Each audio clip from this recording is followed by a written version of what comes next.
Nikiangalia maoni ya viongozi mbalimbali wa kisiasa, viongozi wa dini, baadhi yao wakiniomba nikemee mambo hayo.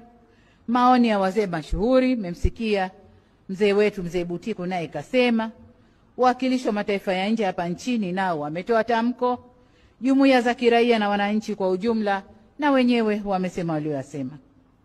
Hisia za makundi yote niliyoyataja zikibuliwa na kifo kimoja tu cha ndugu yetu Kibao.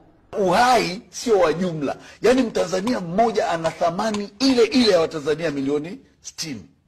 Kwa hiyo kukitokeza tatizo au sitofahamu kuhusu uhai, inatupa haki ya kuacha shughuli zote na kuhoji tupate majibu. Lakini inashangaza kwamba kifo cha ndugu yetu Kibao kimeibua wimbi kubwa: kulaani, kusikitika, kulaumu, kuita serikali ya wauaji, kufanyaje.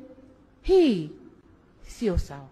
Katika zawadi kubwa ambayo inalindwa kwa wivu mkubwa na taifa lolote ni uhai wa mtu. Kifo ni kifo. Angepotea hata mke wako usingechangamka, au mume wako. Ni lazima watu tuchukue hatua. Kakikundi fulani kametengenezwa na mwanasiasa fulani kwa ajili ya faida zake za kisiasa.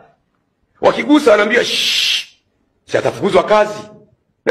Nasema afukuzwe kazi. Unaacha binadamu, uhai wa binadamu sio jambo la kulinganisha na kitu chochote. Wewe mtu anapotea mtoto wa kwanza, anapotea mtoto wa pili, paka wanafikia 7.